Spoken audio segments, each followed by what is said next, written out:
As ideias vêm, as ideias vão. O pensamento do dev evolui a cada sentimento e tentativa que a gente tenta lidar com essas ideias. Então, a gente sabe que muitas vezes a gente consegue ter várias ideias para desenvolver o projeto, mas, ao mesmo tempo, essas ideias podem acabar se perdendo no meio de um mar de escolhas e possibilidades que a gente pode estar encaixando no nosso projeto.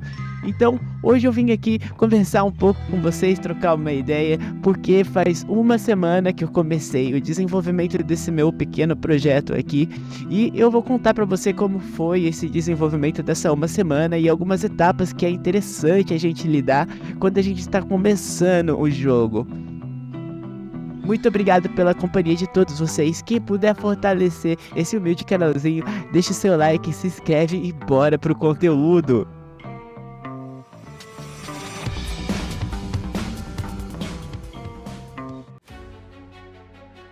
Para a gente começar esse assunto, eu vou começar mostrando para vocês uma pesquisa. Se a gente der um Google e perguntar para ele quantos pensamentos a gente tem por dia, a primeira resposta que ele vai dar é que a gente tem em torno de 70 mil pensamentos por dia.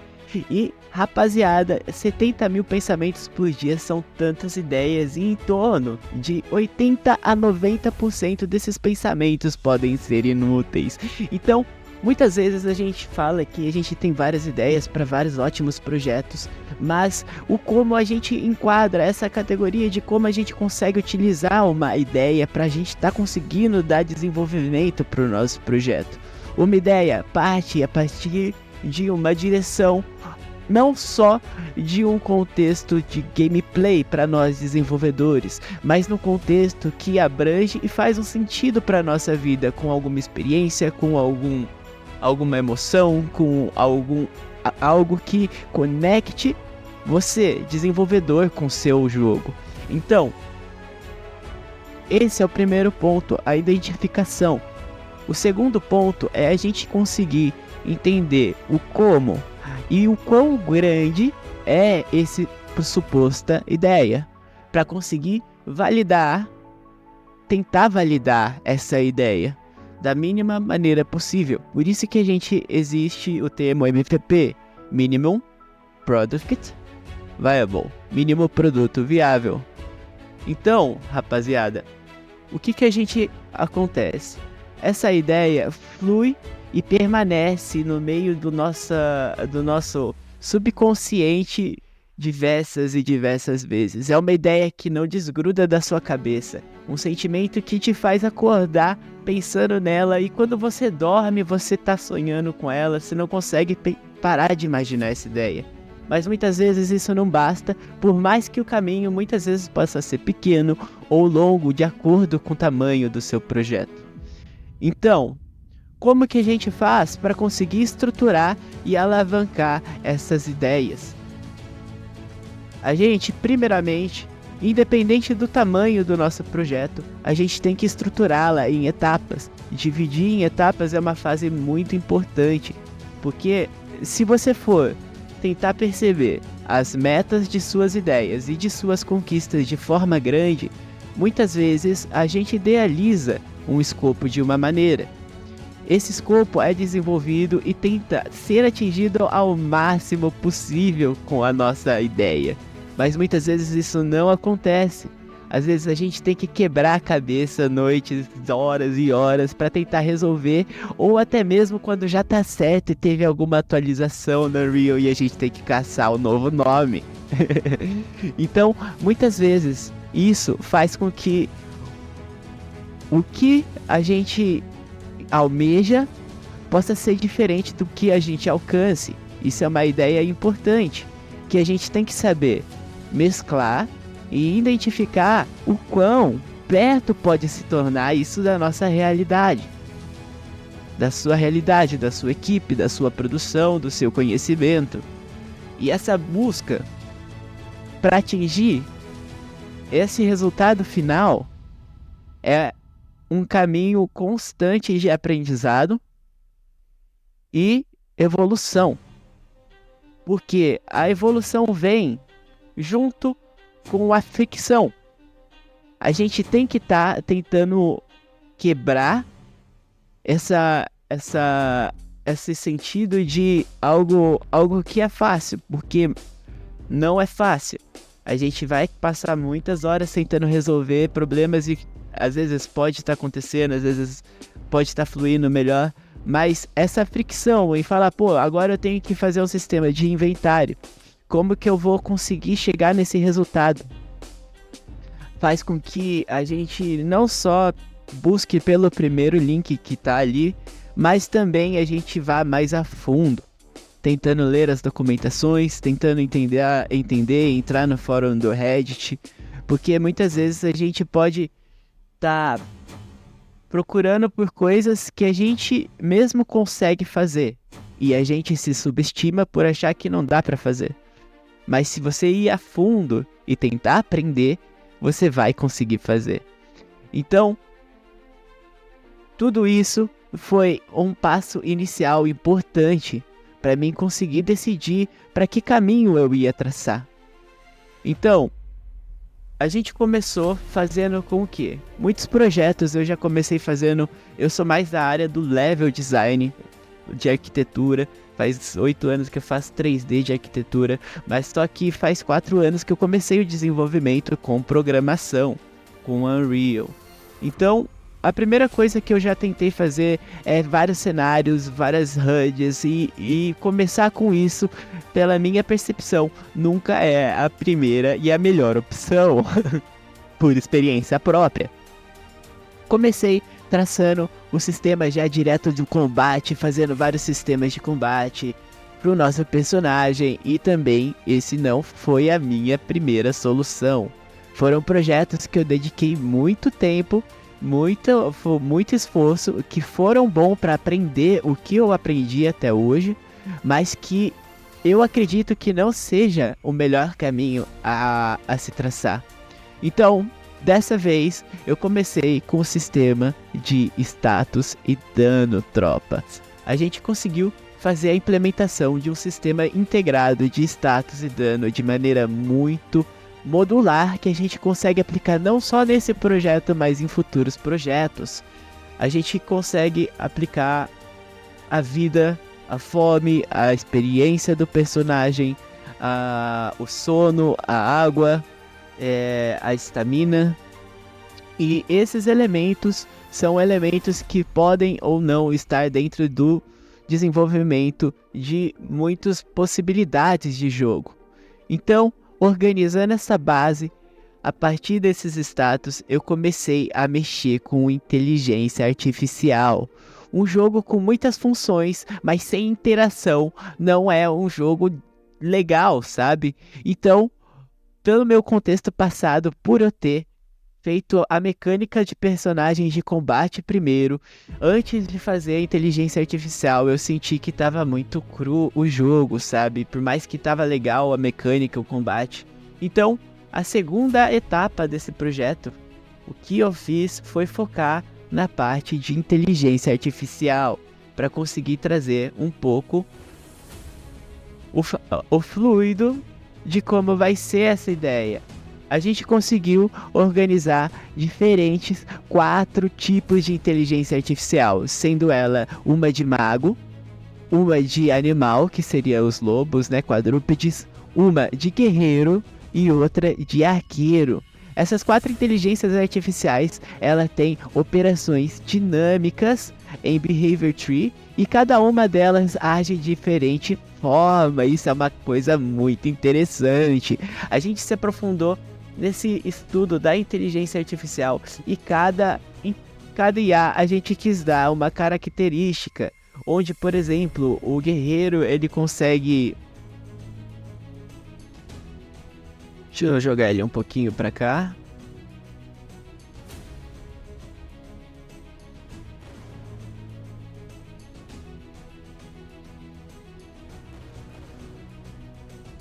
Aqui tem a percepção.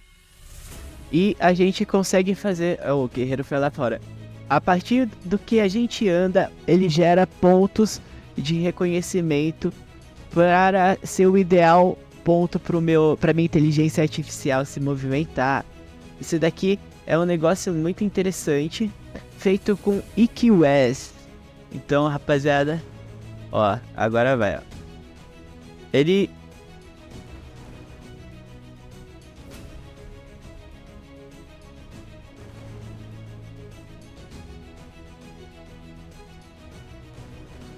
cria, a partir do meu personagem, diferentes pontos para selecionar com o melhor local. Então, basicamente, ele vai kitando o meu inimigo com 5 pontos.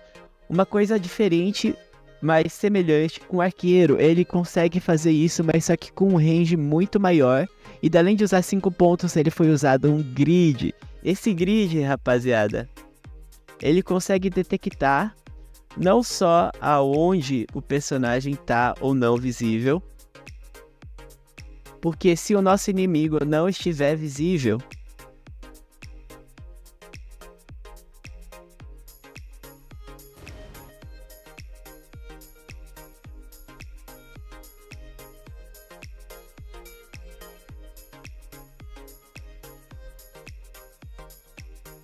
a gente teria que integrar sentidos de percepções. Então, adicionei sentidos de percepção visual, adicionei sentido de percepção auditiva, adicionei sentido de percepção por dano. Fora isso, sistema de patrulha adicionei nas minhas inteligências artificiais. E, como eu falei, cada uma tem um tipo de reação. Ao me ver, ela saca a arma e entra em modo de combate. Se eu me escondo, ela tem que encontrar o alvo para conseguir visualizar. Percebe que ela está sempre mantendo uma distância do nosso player. Então, o que acontece? Se a gente se aproximar dela,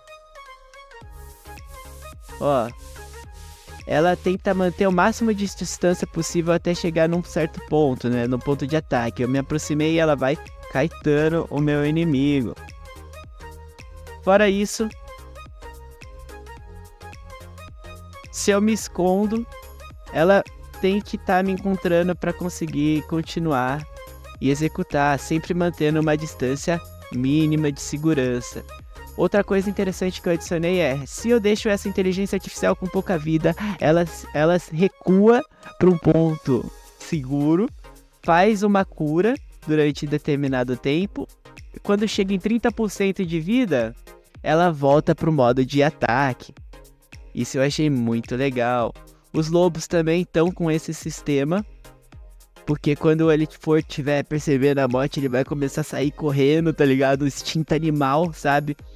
E os magos, eu tava começando a fazer os projéteis. Eles estão com essa mecânica de conseguir kitar os inimigos e também conseguir curar e correr atrás em determinado range. Então, pra gente começar com os magos, eu comecei criando diferentes tipos de projéteis. Esses projéteis vão ser de energias, de flechas, de bolas de fogo, tudo que eu vou querer colocar no meu jogo. Apenas a base, onde ocorre o som, a partícula, o efeito e poder aplicar o dano. Então, logo menos a gente vai estar colocando essas partículas, esses projéteis junto com os nossos magos e o nosso arqueiro. Aqui a gente fez um sisteminha de torreta, onde ela vai lançando o projétil em determinado tempo. Esses projéteis, eles podem ser alterados aqui de forma fácil e, ao mesmo tempo, eles podem se tornar uns projéteis teleguiados ou não. Se eu clico aqui, ó,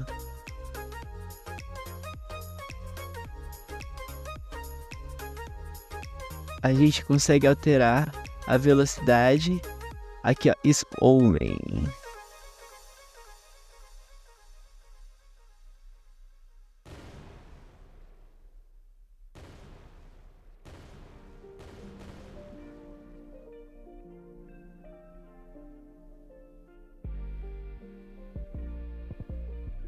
Bom, essa parte eu tenho que dar um ajuste ainda dos projetos, tá ligado? Se eu fizer assim, ó, se eu clicar aqui, selecionar o nosso alvo, que é o lobo, e der um play, esses projetos não tá funcionando, ó. Aqui, ó. Mas eu ainda não conectei eles com a torreta. Então, conseguimos fazer nosso sistema dos projéteis. Outra coisa interessante que a gente começou a fazer também é o sistema de pickup com a interação com os status, para ver se tudo isso está funcionando certinho. Então, o vermelho é da vida, vai subindo ali. O branquinho é de experiência, sendo que quando ele passa de nível, aumenta o valor da vida, aumenta o valor da experiência e da estamina. E toca a animaçãozinha. O amarelo seria o da estamina. O verde seria o da fome, que eu consegui fazer com uma porcentagem de gráfico radial. E isso ficou muito legal. O azul é o da água. E o roxo seria o do sono. Essas barras vão ser as barras de interação com os nossos personagens, onde vai estar os status, né? A leitura dos status desse personagem. Separamos todas as animações que a gente vai estar utilizando. E tá funcionando mais ou menos assim, tropa. Eu achei legal começar dessa vez pelo primeiro, sistema de status do seu personagem. Segundo, inteligência artificial. Terceiro, vai ser a interação com tudo isso. E o quarto vai ser o combate. O combate eu vou deixar por uma das últimas coisas. Lógico, tem level design depois, tem um monte de coisa depois, mas a base do MVP, lógico, eu fiz um ataque básico, sabe? Onde eu botei uma animação só pra aplicar o dano, pra ver se tá funcionando o sistema de patrulha, o sistema de dano, tanto dos inimigos pra mim, quanto meu pros inimigos. O sistema de morte, se eu consigo matar os inimigos e eles atingir o Ragdoll.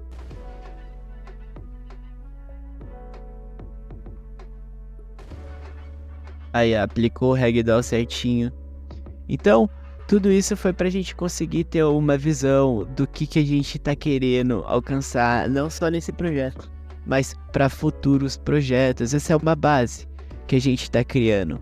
Então, eu espero que algumas dessas ideias tenham te ajudado a te orientar alguma direção para o seu projeto. Espero que tenha te ajudado de coração. Então, sejam todos bem-vindos a esse canal. Muito obrigado pela companhia de todos vocês. Espero que você tenha um ótimo dia nos campos de batalha e eu te vejo no próximo vídeo.